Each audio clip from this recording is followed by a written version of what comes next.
Abusan.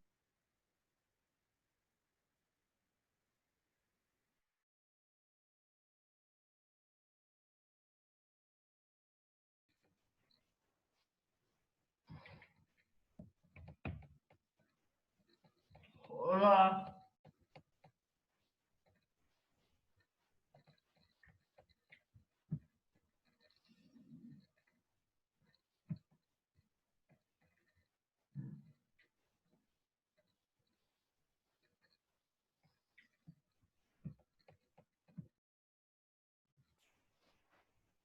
Sí.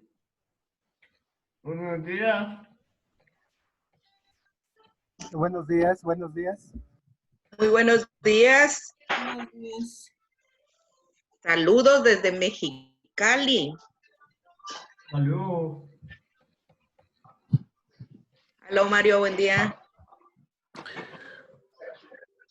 Buenos días a todos. Mario Padilla de Mexicali. Buenos días. Buenos días. Mi nombre Buenos es días. Alejandro Ángeles, soy el director asociado de C Consulting. Les damos la más cordial bienvenida a este webinar que estamos por empezar. Gracias. Gracias, si son tan amables de colocarse en sus lugares. El día de hoy vamos a tener la presentación de la NOM 036-1 STPS 2018, que son factores de riesgo ergonómico en el trabajo, su identificación, análisis, prevención y control.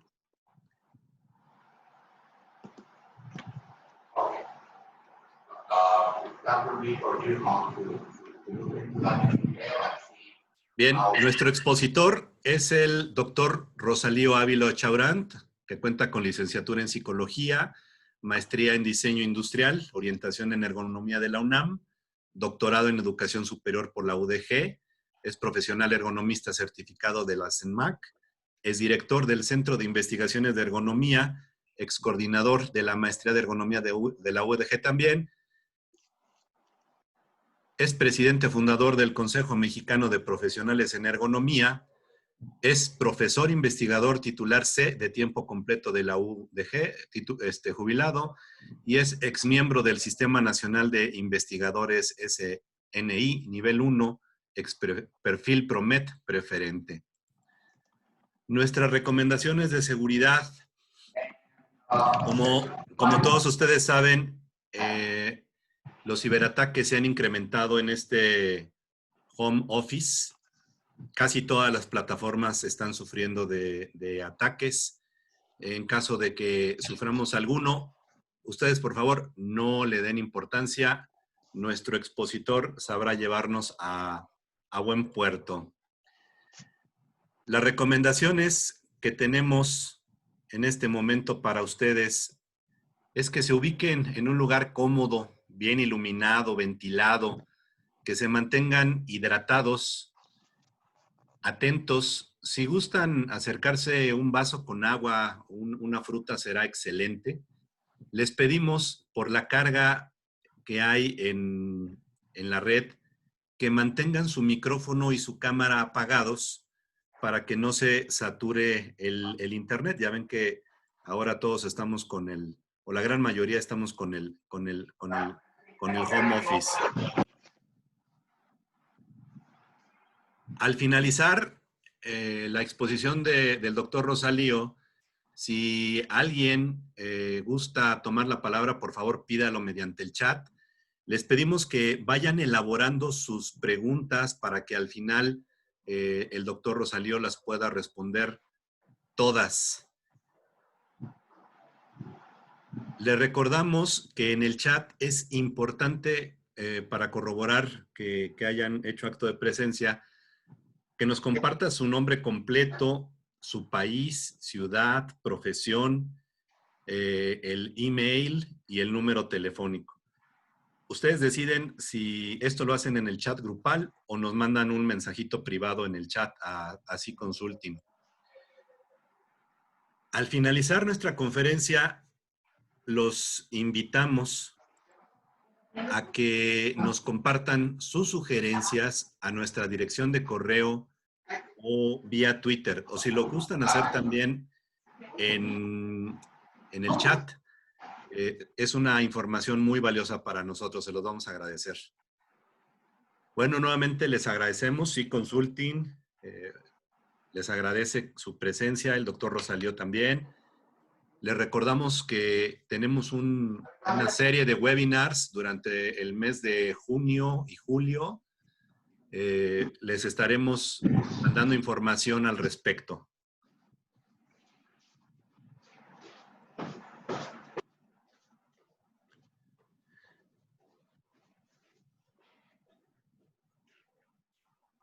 Alex, buen día. Está por conectarse Rosalío, me llamó.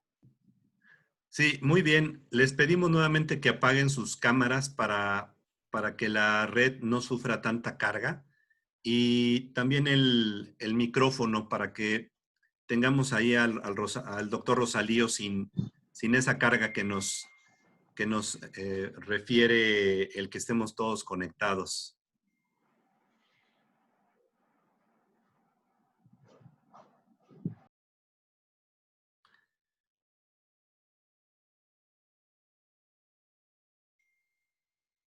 Si gustan irse presentando, por favor, en el chat, se los vamos a agradecer.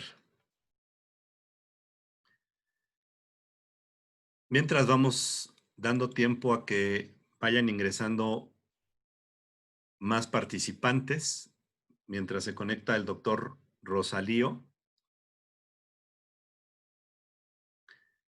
Recuerden compartirnos su nombre completo, recuerden compartirnos su profesión, su ubicación, su país, su ciudad, su dirección de correo.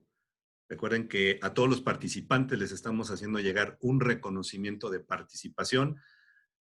Vamos demorados, vamos desfasados más o menos con 2 semanas para que no se preocupen de no recibirlo de inmediato, pero de que les llega su reconocimiento, les llega. Permítanme verificar si ya entró el doctor Rosalío.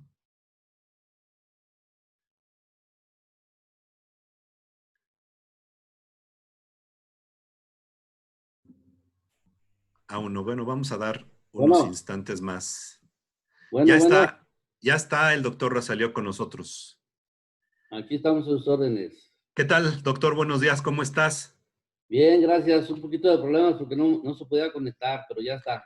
No te preocupes, en este momento eres el host de este webinar. Te doy la más cordial bienvenida y te agradezco nuevamente que nos compartas tus conocimientos. No, al contrario, gracias por invitarme. Muy amables.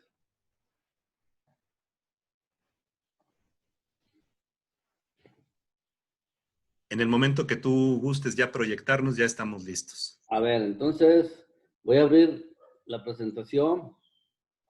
¿Cómo la comparto? En la parte central hay un botón que dice Share Screen, un botoncito verde con una flecha. A ver, ahí se está viendo, ¿se está viendo la presentación ya? No, todavía no. A ver, entonces... O compartir pantalla también en español. O compartir pantalla, como bien comentan en español. Muchas gracias. A ver, configuración de visualización. No, es en la pantalla, doctor. En la parte central de abajo dice o compartir pantalla, es un botón verde con una flechita negra. A ver, ahí. O share screen. Escoja la pantalla, haga clic en pantalla y aparece un botón verde en el medio que se llama compartir pantalla. Hay que entrar a la pantalla. Hágale clic. Un segundito. Sí, ya la vi. Compartir pantalla. Pero ahí está. ¿Y ahora le pongo la presentación? Sí, de hecho, doctor, debes de tener la presentación antes de compartir la pantalla ya abierta para que ¿Ya está abierta? Ah, entonces, como mencionan los compañeros, A ver, es ahí está. solamente que la selecciones y que le digas compartir. Ya le puse, no se ve. ¿No? No, no se ve. Negativo, doctor. A ver, pues está raro.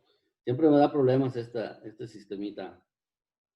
A ver, porque mira, yo la tengo abierta, la bajo, le pongo compartir pantalla. Seleccionas la pantalla que gustas compartir y le das compartir. A ver, ahí está. Ahí está. Listo. Se está Ahí está. iniciando la presentación, doctor. Muchas gracias. A ver, Listo, doctor, ya se ve. ya se ve. Más que quiero ponerla, quiero ampliarla. Nada más selecciona ahí presentación con diapositivas ahí. Exactamente ahí. Ah, bueno, ahí está. ¿Listos? Listos. Gracias. Gracias por su atención. Vamos empezando. Miren, esta norma oficial mexicana, la NUN 36, habla del manejo manual de cargas. En primer lugar, me gustaría comentar que me pareció un poco raro, no supe la razón de por qué estas normas de factores de riesgo ergonómico se iban a dividir en varias. Entonces, esta se llama manejo manual de cargas. Próximamente se supondría que iba a salir otra de posturas inadecuadas y luego otra de movimiento repetitivo, lo cual me parece a mí pues bastante raro y más tedioso de tener tantas normas en vez de una sola, como sucede en la mayoría de los países.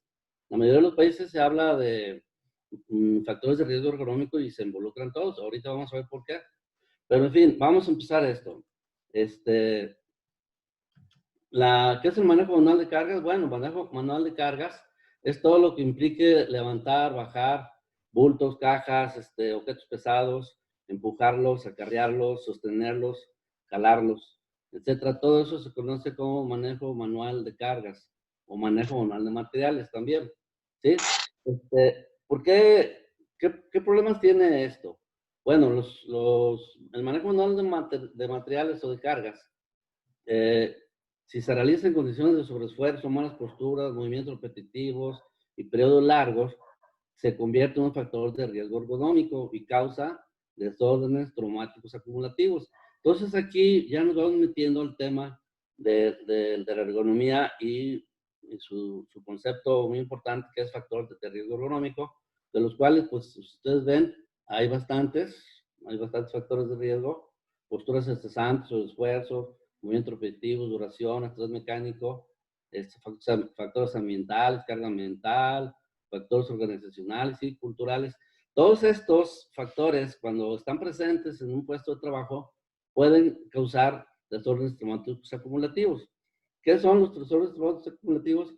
Pues son lesiones en los tejidos del aparato, sobre todo psicomotor, en tendones, en nervios, en los nervios, en las articulaciones, se pueden producir una serie de lesiones que tienen su nombre médico, ¿no? Tendinitis, tenosinovitis, enfermedades de Kervin, epicondilitis, etcétera, ¿no? Entonces, realmente son daños a los tejidos en cualquier parte del aparato motor del cuerpo. Entonces, ¿cuál es la importancia de esto? Bueno, pues el manejo manual de materiales es una de las causas de más enfermedades y más lesiones en el trabajo. Miren, esta es una estadística del IMSS del 2017, en donde vemos que de las 24 enfermedades que tienen reconocidas como enfermedades laborales, el 37% son relacionadas con falta de ergonía, o sea, 9 de ellas, ¿sí? Y esas causan casi el 40% de todas las lesiones que vienen del trabajo, ¿sí? Esa es la importancia. Y aún más, en los últimos, vamos a decir, 6 años, considerando el periodo del 2012 al 2017, todas estas lesiones que tienen que ver con falta de atención a factores ergonómicos en los puestos de trabajo, tuvieron un incremento increíble de casi el 400%.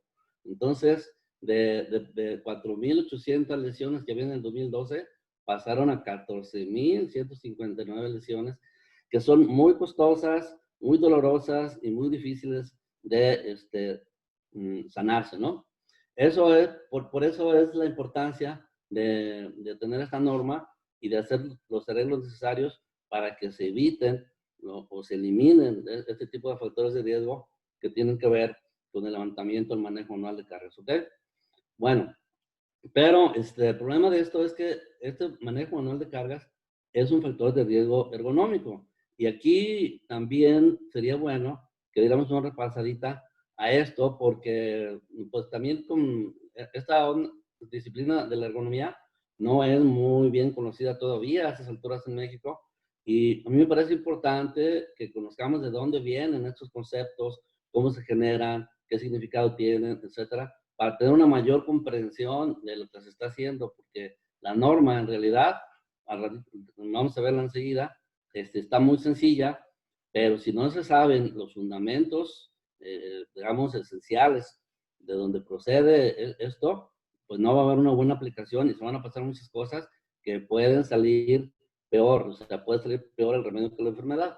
Entonces vamos a dar una repasadita también. La ergonomía es una disciplina científica que se fundó en 1949, cuyo nombre viene de ergos, trabajo, y nomos, ley natural. Entonces la ergonomía trata de realizar análisis de cómo el ser humano se relaciona con objetos en unos entornos, realiza una actividad, un esfuerzo y tiene un propósito. De allí, de este análisis, se desprenden dos tipos de actividades. El trabajo económico, que es lo que hacemos para ganarnos la vida, y cualquier otra actividad que podamos hacer, desde dormir, comer, divertirnos, transportarnos, etc.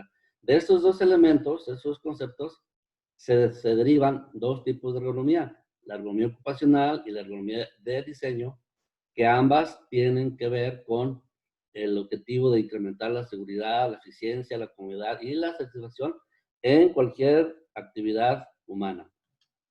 A partir de allí, pues se desarrolló la ergonomía y se diversificó, y ahora hay muchísimos campos de investigación y de aplicación, entre los que más se conocen, perdón, se pasó sin, aquí está anterior. Tenemos la ergonomía física, la ergonomía cognitiva, la organizacional, la cultural, etcétera, y donde vamos a clavar ahorita mucho es en la ergonomía física. Entonces, aunque lo vamos a ver después que esto es un enfoque sistémico y todos los elementos están relacionados entre sí. La ergonomía de diseño se dedica a producir propiedades ergonómicas en los productos, en muebles, en máquinas, en herramientas, en todo tipo de objeto que nosotros utilizamos, hasta inclusive ropa y calzado, ¿sí? Y se trata de que los productos sean fáciles de usar, fáciles de dar mantenimiento, fáciles de aprender a usar y que sean seguros. Y se hace mediante adecuaciones ergonómicas, anatómicas, antropométricas, fisiológicas, biomecánicas, psicológicas y socioculturales. En cambio, la ergonomía ocupacional lo que va a tratar es hacer una evaluación de los factores de riesgo ergonómico, que es el tema de la norma 036, y va a tratar de eliminarlos o reducirlos al mínimo. Y entre esos se encuentran las posturas estresantes, los sobreesfuerzos musculares, que aquí está el tema de manejo manual de cargas, los movimientos repetitivos, la duración, etcétera, ¿no? Entonces, ya en el otro webinar vimos que los factores organizacionales que tienen que ver con el medio ambiente, el contenido, la organización, tienen que ver con la NOM 35, que son los factores de riesgo psicosocial. Bueno, entonces a partir de aquí, tenemos que ver que los factores de riesgo, como son posturas, sobreesfuerzo, movimientos repetitivos, duración, cognitivos, organizacionales, todos están relacionados entre sí de manera recíproca e interdependiente, y entre todos apoyan y producen lo que puede ser la lesión, o sea, los desórdenes traumáticos acumulativos. De ahí pues que me parecería como un poco adecuado a hacer evaluaciones aisladas de sobreesfuerzos de levantamiento o de manejo manual de cargas, sin considerar las posturas, los movimientos repetitivos, la duración, inclusive los factores cognitivos y organizacionales, porque es un conjunto de elementos que están íntimamente relacionados y que habría que analizarlos y revisarlos en su conjunto de un enfoque sistémico, no aislado. Entonces, esta es una de las cosas que les podría decir, porque miren, se han hecho estudios en donde se ha encontrado que las principales variables relacionadas con lesiones musculoesqueléticas, pues son los factores biomecánicos, los factores sociales y organizacionales y factores individuales. No se puede analizar solamente desde este punto de biomecánico, aunque obviamente hay que conocer a fondo de qué se trata esto. Entonces, vamos a dar una revisadita, qué son estos factores biomecánicos que son los directamente responsables, en última instancia, de la producción de las lesiones cuando no se llevan a cabo de manera correcta. La biomecánica es una de las partes de la ergonomía que estudia el cuerpo como una máquina biológica, porque allí es donde se producen las lesiones, los daños, los desórdenes traumáticos acumulativos. Entonces, la ergonomía ve el cuerpo como una máquina que tiene un chasis, que es el esqueleto, que tiene una serie de motores, que son los músculos, los conectores, tiene estructuras de tracción, etcétera. Por ejemplo, esta es la mano, y por aquí pasan los tendones, que son estos amarillitos, que están envueltos en una funda, que son los que hacen funcionar los dedos de la mano. Entonces, estos tendones, cuando entran y salen, pues la mano se abre y se cierra. Si hay una elevada cantidad de movimientos, estos tendones van a inflamar esta parte que se llama túnel carpiano y van a producir lo que se llama el síndrome del túnel del carpio, que es muy doloroso y muy incapacitante. Bueno, los efectos biomecánicos tienen que ver con el funcionamiento del cuerpo, con la aplicación de fuerzas, principalmente en el manejo manual de cargas.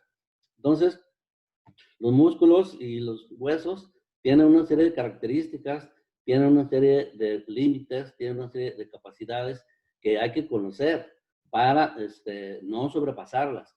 Es muy curioso que cuando se está en una empresa y se está manejando una máquina, no sé, un torno, una fresadora o algo por el estilo, se conoce bien cuál es su capacidad, a qué velocidad se debe trabajar, a qué velocidad no, cuánto se le puede meter de esfuerzo, para que la máquina no se dañe.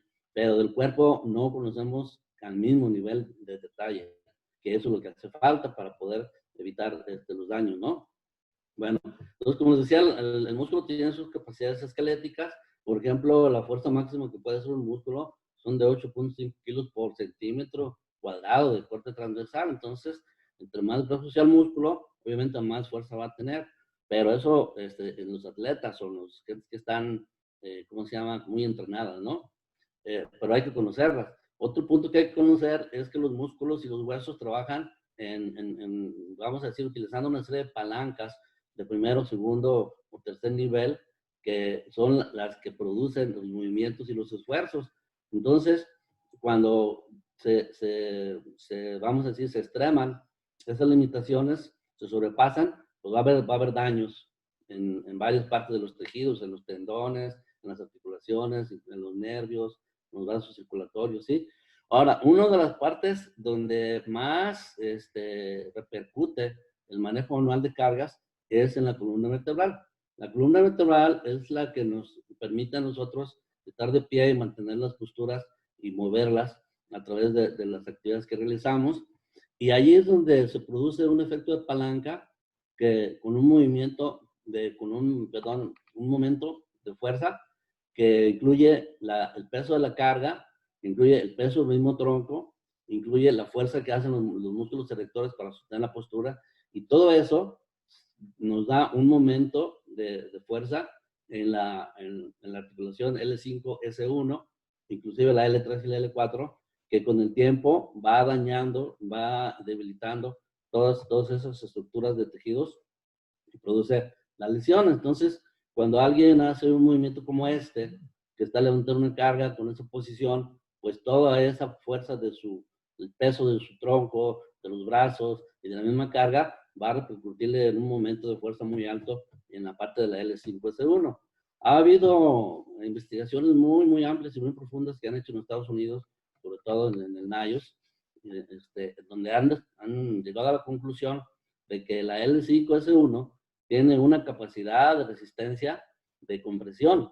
Y esa capacidad de resistencia se llama límite de acción de NIOS y son 350 kilogramos por centímetro cuadrado que aguanta esto. Y estos 350 kilogramos se producen levantando solamente 23 kilos, sin inclinar ni extender los brazos. Entonces, si son más de 23 kilos, si se extienden los brazos o se inclina la columna, esta capacidad, este momento de fuerza sube, y si sube arriba de los 350 kilogramos, ya empieza a causar daños bastante serios en esa parte de la columna. Y las lesiones en la columna, pues son de las más caras, de las más dolorosas y de las más incapacitantes. Esa es la razón por la cual se sacó esta norma, ¿no? Mire, por ejemplo, aquí están viendo cómo si una persona levanta un peso de 20 libras con esta inclinación y con esta extensión de brazos, va a tener una serie de efectos muy importantes en su columna. Entonces, ¿cuál sería aquí la solución? Pues levantarlo lo más cerca del cuerpo y lo más derecho y sin extender los brazos. Porque los movimientos de carga con el efecto de palanca producen como el brazo de palanca de los músculos y de la columna es muy pequeño, son 5 centímetros, o sea, 2 pulgadas. Y en cambio, el brazo de fuerza es muy amplio, son 20 pulgadas. Entonces, los efectos son bastante desastrosos, ¿no? Entonces, mira, aquí se ve como con una carga de 20 libras, o sea, 9 kilos, pero con una palanca de 51 centímetros, se van a producir 90 kilos de esfuerzo.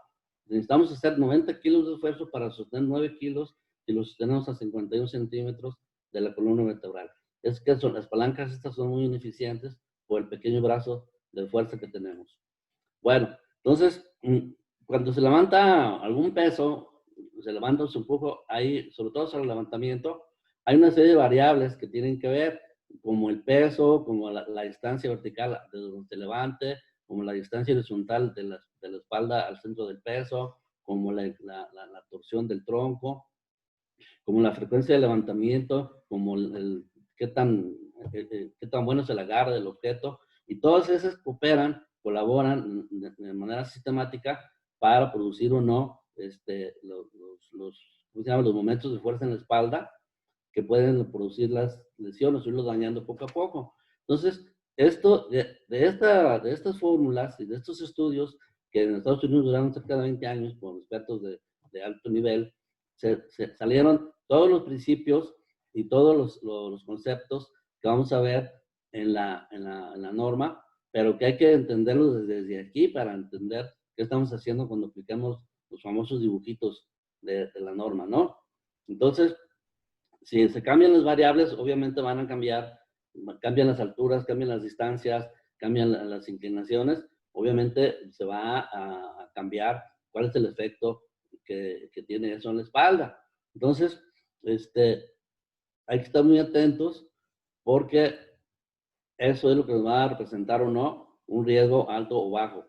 Y esto hay que entenderlo a fondo, cómo funcionan los músculos, cómo funciona el esqueleto, cómo funcionan los momentos fuerza, cómo funciona el sistema de palancas, para poder entender cómo la columna, cuando se exceden sus límites de compresión, se va dañando. Miren, este es un disco normal.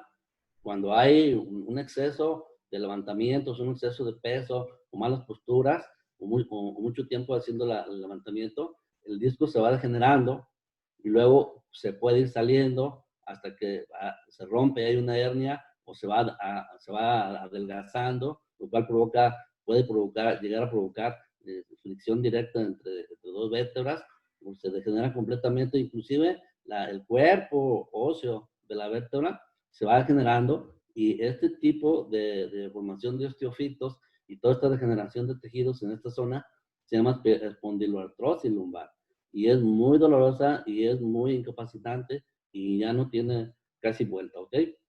Entonces, eso es lo que se trata de evitar con esto del manejo manual de carga. Otra de las estructuras del cuerpo, una estructura funcional también que es muy susceptible de daño, es el hombro. Porque cuando levantamos una carga se produce una palanca en donde el hombro resulta como punto de apoyo. Entonces, también se daña el hombro, y hay que entender que el hombro también tiene su capacidad y su limitación de carga y de resistencia al momento fuerza. Entonces, todos estos elementos de movimientos de carga obviamente van a dar muchos tipos de lesiones, como vimos en la estadística, y que pueden afectar el hombro, el codo, obviamente la columna, etcétera, ¿no? Que eso es lo que vamos a tratar de evitar al aplicar la norma y al aplicar los dibujitos que nos va a dar la norma. Entonces, bueno, la norma, ¿de qué trata? La norma va a tratar de proporcionar una herramienta muy sencilla que basada en todo lo anterior, conocimientos fisiológicos, biomecánicos, etcétera, anatómicos, nos va a decir cuáles son las partes o cuáles son las posturas y los pesos que en un momento dado pueden llegar a lesionar los tejidos y hacer los análisis y tratar de encontrar los factores que producen estas lesiones y tratar de eliminarlos o cuando menos de reducirlos, ¿sí? Obviamente, en el manejo manual de cargas, vamos a decir que hay dos tipos de medidas que se pueden tomar. Una son las medidas de ingeniería, en donde lo mejor es evitar el manejo manual de cargas, ¿no? O sea, hay que mecanizarlo en lo posible. Y si es muy difícil la mecanización o muy costosa, bueno, lo que se puede hacer es buscar medidas que reduzcan el riesgo mediante el mejoramiento de posturas, mediante las pausas de trabajo, mediante el entrenamiento de los mismos trabajadores, etcétera, ¿sí? Entonces, la norma tiene como objetivo establecer los elementos para identificar, analizar, prevenir y prevenir los factores de riesgo derivados del manejo de cargas y aplica en todo el territorio, en todos los puestos que tengan levantamiento de cargas mayores de 3 kilos. Esto es muy importante. Si las cargas son menores de 3 kilos, ya no hay problema, ¿eh? Porque ya esos 3 kilos ya no van a ser ningún problema. Entonces, solamente que las cargas sean mayores de 3 kilos, entonces se aplica esta norma. Entonces, ¿qué es lo que tiene que hacer el patrón? Bueno, pues conocer los factores de riesgo, analizarlos, evaluarlos, valorarlos y aplicar las debidas medidas para la eliminación o la reducción al mínimo de estos factores de riesgo, proporcionar capacitación a los trabajadores y llevar registros de todo esto, ¿no? Es lo que te piden todas las normas, que hagas una identificación, hagas una valoración, hagas un diagnóstico, propongas medidas de amortiguamiento, de eliminación, de reducción, y que vayas registrando todo para demostrar y tener elementos de prueba de que sí se hicieron todas las medidas para eliminar el riesgo, ¿sí? Entonces, esta norma pide dos estimaciones.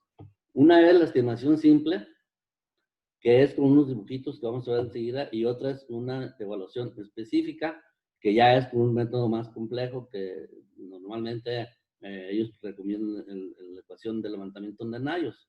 Entonces, la evaluación simple es muy sencilla porque empieza con unos dibujitos. Pero antes de esto, nos proporcionan una tabla de pesos, que son los pesos máximos que puede levantar una persona dependiendo de su edad y de su sexo. Entonces, por ejemplo, si hay una persona de sexo femenino o masculino que tengan menos de 18 años, el peso máximo que le puede levantar son 7 kilos. Si son mayores de 45 años y femenino, también se rebaja el peso. Digo, el peso es 15 kilos máximo. Para femenino, entre 18 y 45, 20 kilos. Y solamente para masculino, entre 18 y 45, se recomienda 25 kilos. Máximo, máximo, son máximos. Entonces, eso es lo primero que hay que hacer, o sea, ver si las personas están levantando más del peso recomendado según su edad y su sexo, y entonces regular el peso que se está levantando para que no exceda estos límites de esta tablita. Luego la segunda es hacer una estimación simple, y esa estimación simple se basa con los dibujitos que vamos a ver, y hay que evaluar el levantamiento y el descenso de cargas, hay que evaluar el manejo de cargas en equipo, o sea, cuando se levantan cargas entre 2 o más personas, hay que evaluar cuando se transporta la carga, o sea, que no solamente se levante, sino que se lleve transportando de un lado a otro, y ya sea manualmente o con equipos auxiliares. Entonces, todos esos 5 factores son los que hay que, vamos a decir, identificar, y evaluar, valorar y diagnosticar en lo que se llama manejo manual de carga, ¿sí? Y obviamente hay que evaluar una serie de factores, por ejemplo, el peso, la frecuencia, las distancias horizontales, la región de levantamiento, la torsión del torso, las restricciones posturales, el acoplamiento, que es de qué manera agarra la carga, ¿tiene agarraderas o no? ¿Es fácil de agarrar o no? Entonces se da una calificación, y si la superficie de trabajo tiene obstáculos o no, y si los factores ambientales están controlados, o sea, si no hay un exceso de calor, o un exceso de frío, o un exceso de humedad, o una falta de humedad, ¿sí? Entonces, ¿qué nos proporciona la norma? Una serie de tablitas con curvas, en donde, por ejemplo, en esta, te dice, en esta parte de acá están los levantamientos por minuto, y en las partes verticales están los pesos. Entonces, si una persona puede levantar hasta 2 veces por hora, puede levantar hasta casi 18 kilos, ¿sí? Sí, los levantamientos son 2 veces por hora. Si el levantamiento es cada 5 minutos, o sea, 12 veces por hora, entonces se reduce el peso que debe levantar.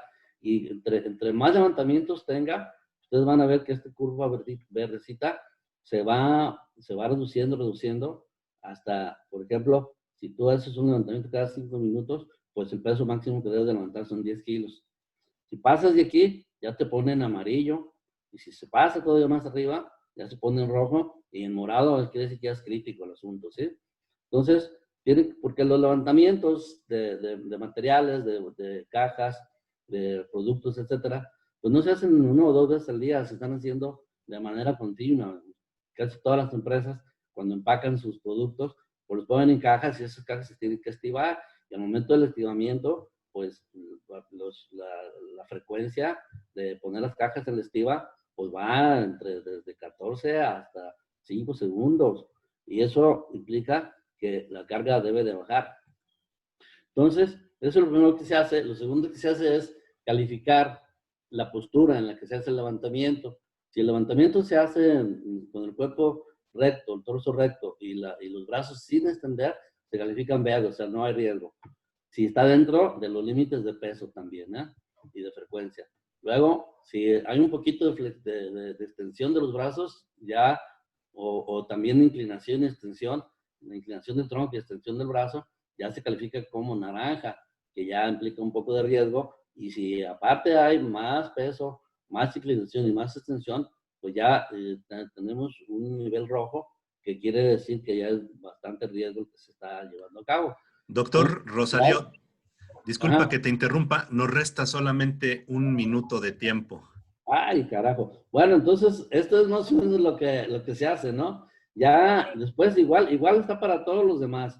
Para jalar, para empujar, para arrastrar, es lo mismo. Aquí los dibujitos nos indican qué calificación ponerle, y entonces se llena esa calificación, y al final se llena una tablita que nos dice qué tan alto es el riesgo, si bajo, medio, alto, muy alto, o es inaceptable, y se deben de tomar las medidas que sean pertinentes para esto, ¿no? Entonces, en realidad está muy sencillo. Cuando la carga es muy alta, pues se va a exigir una evaluación específica, ya aplicando la ecuación de levantamiento de Nayos, o cualquier otra. Para mí esa es la mejor, la más segura. Bueno, pues hasta aquí es más o menos lo que implica la norma. Si tienen algunas preguntas, con mucho gusto. Gracias. Creo que será para el próximo webinar donde podamos responder todas las preguntas que tienen. De antemano les agradecemos su asistencia.